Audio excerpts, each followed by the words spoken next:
Evening all. Hello. Hello. Welcome to the David Hall in South Petherton. It's very lovely to be here. I have to say that when I've said to my pals in Scotland where all the places we're playing, and I've said, you know, we're going to Sheffield and Gateshead and Newcastle and South Petherton, and what they all say is, where the South Petherton? I think it's where all the cider comes from. Yes. So I was right. It's lovely to be here. I'm going to hand you over to Nancy Kerr. That was Findlay Napier singing that song. That's Roll Your Stone Away. It's a song we've been singing since we started, really. And this is another song that we've been singing since we started. This is a song called Darling Charms. And I wrote it, when we first kind of got together as a band. It's kind of a good folk rock theme. It's a song about bidding farewell to wine and whiskey. And it really is brilliant being here. This is a beautiful, beautiful venue. And I'm sure I'm not alone on this stage in saying it's a really special place to a lot of us. I've been coming here since, I think I did my first week here, I was about 17 or 18. And I was just thinking, other people probably remember what they played on the stages they revisit, but I remember what I wore. And I was thinking of if I lined up all the dresses of over 30 years that I've squeezed into in that little restroom there, they probably all look exactly the same, which is oddly comforting. Anyway, that's my awkward way of saying it's fantastic to be back at the Head Hall. This is Darling Charms.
Hello.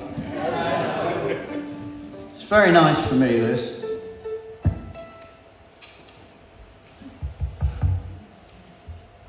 Rather than being on my own where I have to play it all, you know what I mean? I just get to stand here while other people do what they do, and every so often I get to make an ungodly racket. It makes me very happy. So we're going to continue with a song which was written by a man called Cy Khan. It's from North Carolina. Cy Khan. Why have I got a bottle of water right there? Cy Khan wrote songs about people's real lives, and a number of his songs were very successful. This particular one, I think it's amazing because it became the song with which two of our greatest political and singers of folk songs, but also songs of social commentary, they picked it up. So Roy Bailey, my late father-in-law, he used to start his gigs with it. And it had his one bit of fancy guitar playing, which he used to say, I play it at the top so I can get it out of the way. And when he was getting on a bit, I learned it because I thought he'd like it if I played it. And I played it to him and he just looked at me and he said, too many notes? Which has never really bothered me. And the other person that sang this song as the opening song of their set was Dick Gaughan. So yeah. So we play it third. Yeah. Yeah, we do. Funny that, isn't it, really? Shall we? Yes.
But the ones you really fall, it's not what you've been given, it's what you do with what you are.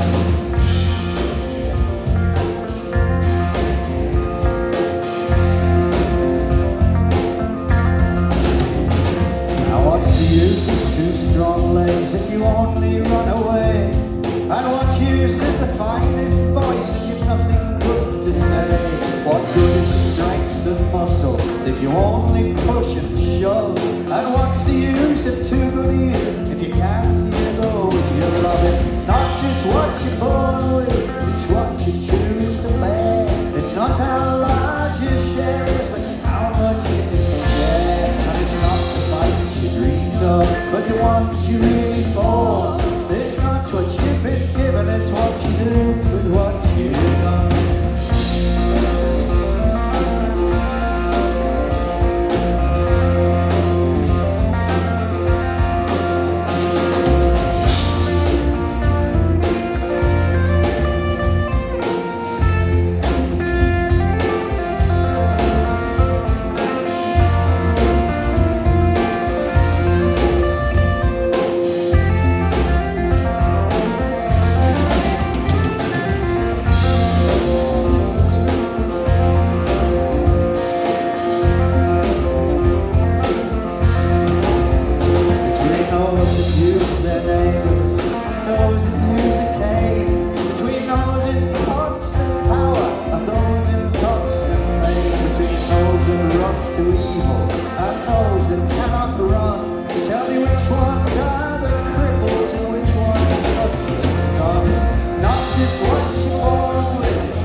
a few years ago, I was very lucky to be asked to be part of a project for Hartlepool Folk Festival called Sea Coal. And Sea Coal, I like it. No one? No. Like sea coal and eat it. Anyway, part of this involved going to a thing called the Miners' Cafe in Easington Colliery, which I'm sure you all know Easington Colliery from the film Billy Elliot.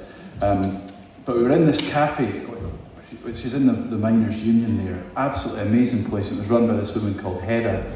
And she told us a bunch of brilliant stories. It was actually incredible. I ended up writing a bunch of songs just about what she was talking about. But this one in particular really got to me. Just about the fact that a lot of the guys wouldn't accept charity. So the idea of the cafe was they would come in and it was a cafe. It wasn't a soup kitchen. You sat at a table and a waitress or waiter came and served you your meal. And at the end they presented you with a bill which had 0 written on it. So it's a really good idea. So it was about kind of maintaining their dignity as well. But this one day, this guy came in, he was all beaten up, and she was like, "Oh my God, what the hell's happened to you?" And he said, "Oh, I got in a fight." Said, "What on earth did you do getting in a fight?" And he said that he'd been on the picket line, and the police had come up and started waving their paychecks like this in front of the miners' faces, going, "You've just paid for my mortgage, thanks very much. Yeah, look at you guys, you're starving, but look how much money we're making." And the police had been ordered to do that. They didn't have to do it right enough, but they'd been ordered to do it. Absolutely dreadful. And this guy basically, that was it. He snapped and started fighting with him. So this is about that. It's called Tough as Teddy Gardner. Teddy Gardner was a Hartlepool boxer. Give us a second, lads. As noisy as this is, it'll be much nicer in tune. I do it for them, do it for them.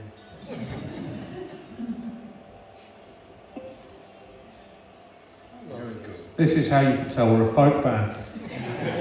The tuning. It's not tuning top, it's care.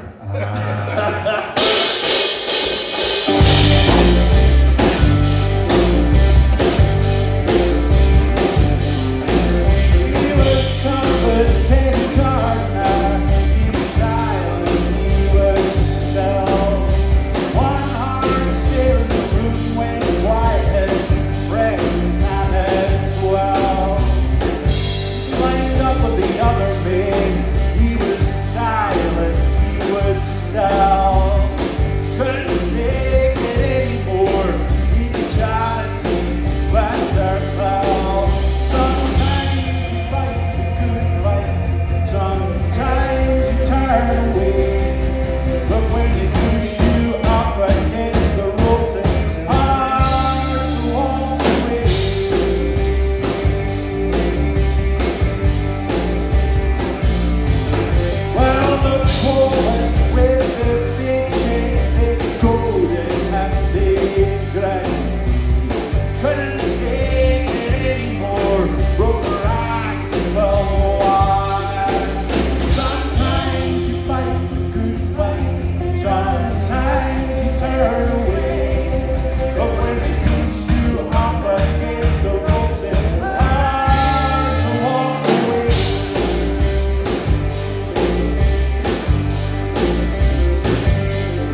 you very much.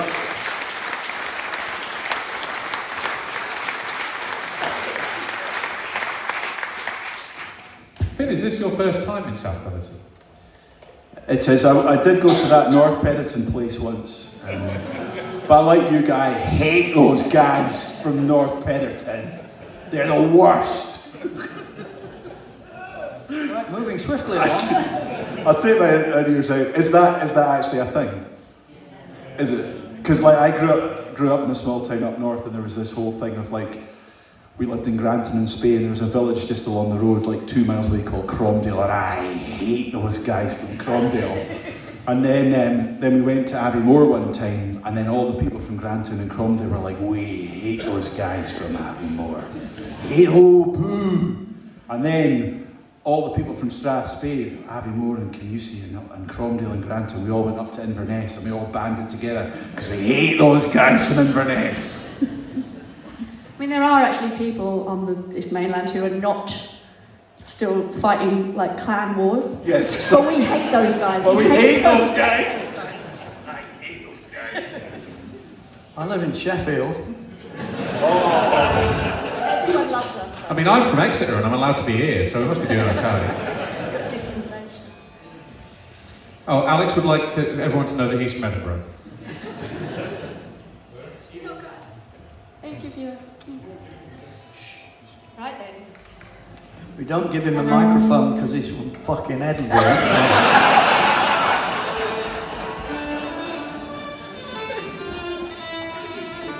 Right. Is that a regional racism out the way now? Yeah. I prefer to think it was regionalism, right? This song was written by a man from Hull. And actually, when I think about it, when I was a kid, I'm from Scunthorpe, which is in North Lincolnshire, and Hull was the other side of the Humber. Ooh. And the Humber is like a great big thing that's kind of the colour of stale chocolate that's between North Lincolnshire and the East Riding of Yorkshire. And frankly, people from Scunthorpe were terrified of people from Hull. So it wasn't about not liking them. We just didn't want to have anything to do with them because they'd probably kill us. I think that's what we thought. But then I discovered the Watersons and changed my mind about it all. Mike Waterson wrote this song. Mike Waterson was a fabulous singer of traditional songs. Funny how these things go hand in hand. He sang brilliant versions of big ballads and little rural snippets and all sorts. When I lived in the States and people used to say, you know, my guitar students would say, play me something really great that you love. And so I play them an 11-minute unaccompanied version of Tam Lin. And I think about 2 of them got it in, 15 years. Mike Waterson wrote this song, and it's a wonderful piece of writing.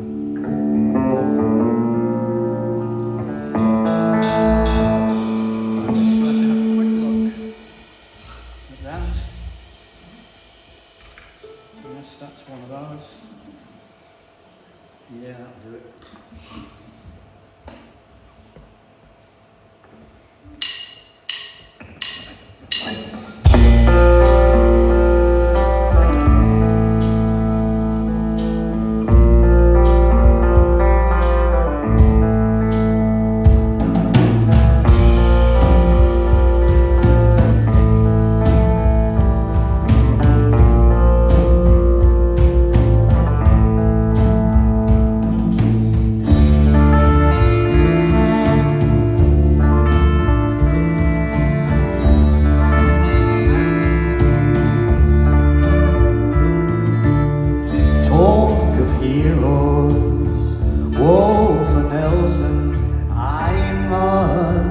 Disagree.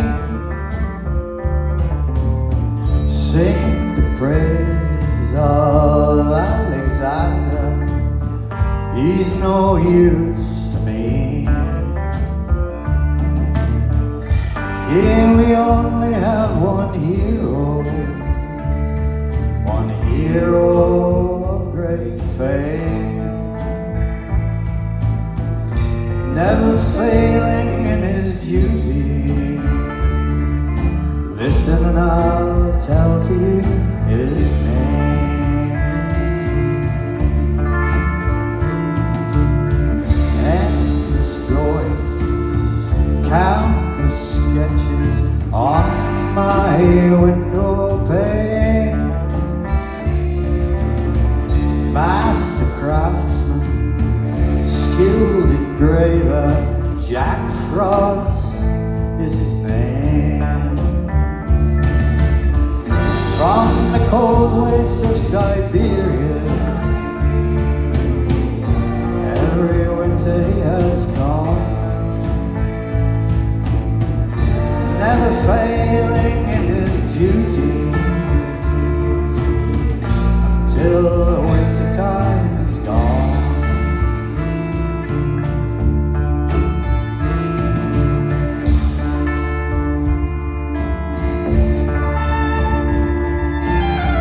Flew the eagle into Moscow, sure in its retreat. Ran the bear, sprang the winter, came the grand defeat. From the cold wastes of Siberia, come the hero of my tale. 300,000 come to Moscow to perish in the blizzard and the gale.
Martin Simpson there with a brilliant, brilliant song.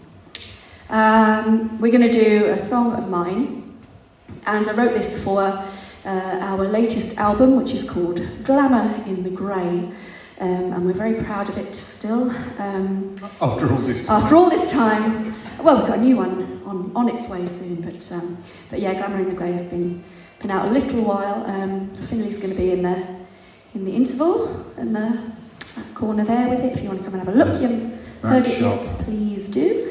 But yeah, Glamour in the Grey, the opening sort of single is this song. It's called All I Planted, and like all many of my favourite folk songs, it draws on a kind of nature and the environment and trees and plants and mythology to tell human stories.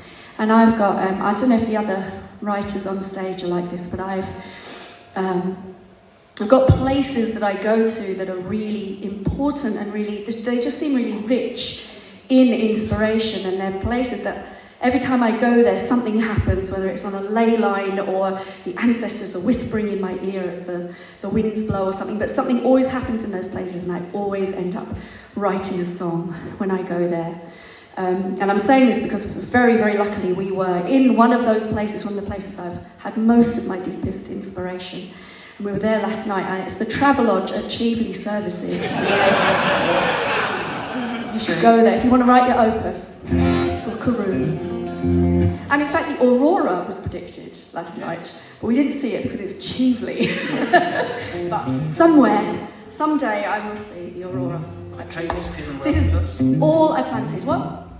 So the kites came and welcomed. The kites nearly carried us off, I think. Absolutely brilliant place. You're not a Anyway, Yorkshire Terrier. yeah, no, it was Anyway, this was not created for Cheveley. This actually was written because the brilliant Maddie Pryor suggested I write this song based on the kind of voices of women in ballads. So this is a woman's voice from a ballad called Fair Annie. And the song is called All I Planted.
Country music time, ladies and gentlemen.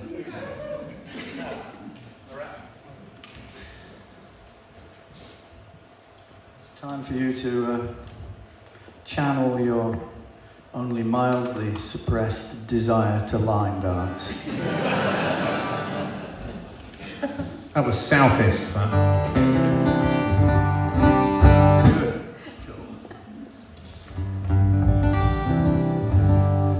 As the chief umpire of merchandise for this band, he bought me a special hat. Would you like us to get you one of those umpires' chairs so you can sit way up high? That'd be good. And a staff and rod of office. The card machine of justice.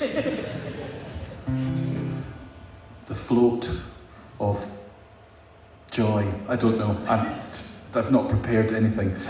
But as you can probably tell. But up the back there, I've laid out a beautiful merch table, and it is the merch table of dreams. Oh, hang on. Let's just try that again. It's the merch table of dreams. It's not doing it. Let's try it again. The merch table of dreams. Yeah, we'll work on that. I was working with Drew up there on sound to get it to go dreams. It's all around the room. Anyway, the merch table of dreams is up there. There's the last 4 Magpie Arc t-shirts. So depending on your size, we probably have your size, so come and speak to me. What else have we got? We've got, 4 of you only though. We've got the album, Glamour in the Green, LP, CDs, we can sign the CDs, we have Nancy Kerr CDs. Nancy says we have fishing equipment. Oh, there's a tea towel with my face on it. There's my new book, a book that I writ with my brain, and a pen, and also my new CD. So loads of stuff. Martin CD, Nancy CD, tea towels, t-shirts. It's amazing. It'll blow your mind. We even have some of my immense cachet of leftover Albion Band That's records, right. So if you would like any of them. It just sold surprisingly well last night. Thanks for your support. I bought all the copies of it. This is called Loretta. When we were rehearsing this up to play it, we were obviously talking about it, and you know that way your mobile phone kind of listens to you. The next morning it sent me a version of the song, and it's by 3 legends of country music. John Prine, Lyle Lovett, and was Elvis Costello a legend of country music? I guess he kind of is. Anyway, well, certainly 3 songwriting legends anyway. And I was like, oh my God, this is going to be absolutely mind-blowing. And then I listened to it. And John Prine, he is on one end where Martin is standing, having a lovely time singing this song. And then Lyle Lovett, who clearly hasn't been briefed about what's going on and is finding it very difficult to join in with John Prine, who is having such a lovely time, he's forgotten about the others, is raging, like absolute fury, just fury, like what am I doing here, beam me up kind of style. And then on the far end where Nancy is Elvis Costello wearing a red suit on a white background, trying to make himself look invisible and gradually backing away. So I hope that my version's better than that. All right. 1, 2, 3, 4.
Thank you very much. Well, staying in the southern USA for the last song of this first set, this is a song that I learned from one of my absolute heroes, who is a lady called Hetty West, who was a lady called Hetty West. Hetty was born in Georgia, and her father was Don West, who was a poet and a labour activist, a very dangerous combination in those times, and again now, I believe. Her grandmother was called Grandma Mulkey, and Grandma Mulkey sang big old ballads. So Hetty grew up with this consciousness of folk music and activism and poetry, and her parents wanted her to be really well educated, and so she ended up studying composition at Columbia University in New York City. And she was a brilliant flute player and a great arranger and composer, but actually what she did was sing old songs and play the banjo. That's what she was really good at. And there's a great story about Martin Carthy and Dave Swarbrick in about 1967, 68 time, finding themselves behind the Iron Curtain, which was very unusual at that time, at a folk festival, and on the same bill was Hetty West. And they walked into the dressing room, and Hetty's sitting there with her long neck Vega banjo, and she was playing a tune called Kate and the Cowhide, which is a Utah version of a Scots ballad. This is folk music, ladies and gentlemen. Stay with me, stay with me. And she was doing a mental exercise and a musical exercise where she would play it in 2/4, and then she'd play it in 3/4, and then she'd play it in 4/4, and then she'd keep going. And by the time Martin and Dave walked into the room, she was playing this tune in 9/8. And they just went, oh my God. And their jaws dropped and remained dropped for some considerable time, because Dave Swarbrick ended up using the tune in 9/8 for the play out of Matty Groves on Liege and Leaf on the Fairport Convention record. And Martin Carthy used the tune considerably more slowly for the tune The Famous Flower of Servingman, which is one of his greatest things, I think. So God bless Hetty West for that alone. But this is a song that I learned from her. She made a record in the late 60s, I think, when she was living in Germany, and it was called Whores, Hell and Biscuits, and it was released under the title of Love, Hell and Biscuits, which is immensely disappointing to me. Either way, I'd still quite like to meet Helen Biscuit. Helen Biscuits, indeed, yeah. It is a parody of a hymn from the Depression, or rather a hymn that was parodied in the Depression. It's an old hymn called Palms of Victory, and during the Depression in the 20s it became Pans of Biscuits. Lots of songs about that time were parodied because of the fact that Christian leaders kept shuffling around the country and saying to people who were broke and starving, don't worry that you're broke and starving, because there will be pie in the sky when you die, ladies and gentlemen. You'll be happy when you're dead, is basically what they were saying. My favourite of those songs rejoices in the title of I Heard the Voice of a Pork Chop saying, come unto me and rest. So, on that note, we'll finish this set with Pans of Biscuits. Please join in, it's not hard.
My children left my